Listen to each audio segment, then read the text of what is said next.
I told you I was going to do it. I did it. I kind of regretted that I did it because it really upset my body clock. Am I the only jerk that got up at 3 o'clock in the morning to watch both the Dodger games in Tokyo against the Cubs? I wanted to see what it would be like. Japanese baseball fan is really different than fan at Petco Park or Dodger Stadium. They get excited the minute a pitch is thrown. They get excited the minute the pitch is hit. In between pitches, it's respectful. It's really different venue. And then obviously when Ohtani came up, Ohtani hit a wicked line drive foul. People go, oh, and then they quiet, wait for the next pitch. He plants the next one into the upper deck in right field, and they go crazy. So Dodgers beat the Cubs back-to-back games. Yamamoto was pretty dominant. Ohtani and his friends, that cross-section of guys in the lineup, they're the reason the Dodgers won both those games. There was no Freddie Freeman. There was no Mookie Betts. They won both the games without two of their stars. Sasaki was fascinating to watch, and I wanted to see how he would handle his first start in the second game of the series. He threw 100, 101, and 99 his first four pitches. Boom. And he breezed through the first inning, and he threw some cutters that just came and dropped right off the table. I was, wow, that's right. He came out in the second inning, and it was like he was a rookie. And he freaked. He got spooked. And all I was doing was just dealing heat. And I couldn't quite understand why Will Smith wasn't calling other pitches for him. And then what happened was he couldn't locate the cutter in the second inning. And then his fastball location went away. He walked three batters in a row, walked in a run, and his pitch count kept going up and up. And he was pitching at such a fast tempo. And I've said this before, when Dodger young pitchers struggle, send Mark Prior out to the mound, let the kid take a couple of deep breaths and get it back under control. And they didn't do it. They left him out there. He threw 30 pitches. He labored in the second inning, and he just had no location at home plate. Finally got out of the second, got through the third, and they yanked him. I think he threw 56 pitches. Only 21 of them were for strikes. But he's got dazzling stuff. But this will be a bit of a process. It's obvious that he's got the two good pitches, but he couldn't control them. The third pitch, a curveball, and he never hardly threw any of that. So there's some work to be done for Sasaki. But I was kind of stunned that he was just forcing things and pitching at such a fast tempo.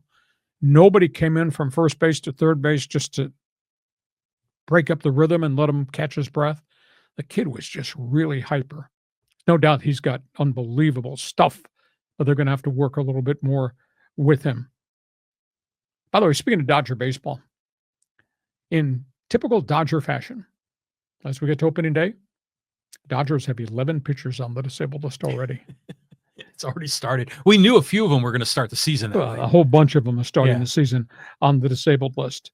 But I was pretty impressed with the Dodgers. In terms of the Padres, I'm taken back that all this has happened so quickly right at the end of the Cactus League.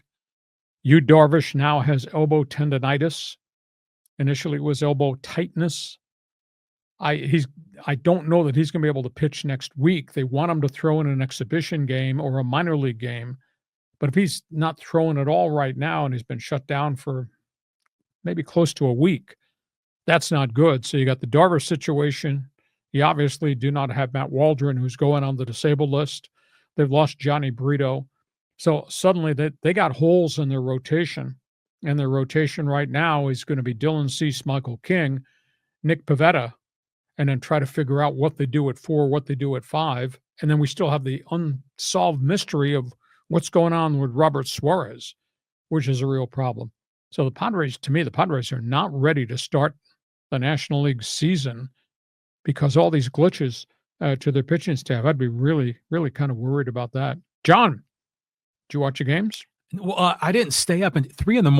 I couldn't do that. I couldn't pull that off.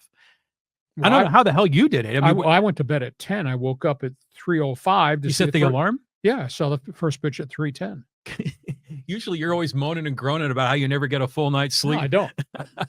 Well, this is why you're watching sports at 3 a.m. No, I saw the highlights, and the whole Roki Sasaki thing. I mean, put yourself in his shoes. I mean, he's making his MLB debut in Tokyo. He was amped. Hey, oh yeah, and everybody in Japan is watching him, and that's why his cadence between pitches was probably so fast, because his whole body clock was sped up, and that's why he lost control in the second inning. But he's a young kid. He's going to be a great talent. I mean, the Dodgers have got a good one. It's too bad the Padres couldn't sign him, but the Cubs, people are predicting them to win the NL Central, but they didn't really show much in this series. No. I mean, Kyle Tucker, I think, is going to hit well at Wrigley Field. And obviously they got some other guys who played well, but there's no Cody Bellinger there now. It's a little bit of a different team. And they're kind of scuffling. Do they really have, outside of Imanaga, who pitched really well in that first game? He threw 4 no-hit innings against the Dodgers. Outside of Shoto Imanaga, I don't know that the Cubs have real trustworthy starting pitchers. Justin Steele gave up home run balls all over the place in the second game. So, and again, I don't think the National League Central Division is real tough either. No. So the Cubs might win it. We'll just have to wait and see. But what do you think about this Padres situation with all these guys all of a sudden having these issues? It's discouraging, but it's not unexpected, because we knew that there was no room for error, right? We said if this original starting 4, we didn't know who the 5th starter was going to be. If they were healthy all year, we might be all right. But we know there's going to be problems. You got to dig in and go to your 7th and 8th guy, so pull up some El Paso dudes. We're doing it sooner than we expected, and it's too bad. So hopefully this thing with Darvish isn't like a long-term problem, or God forbid, like an end of career thing.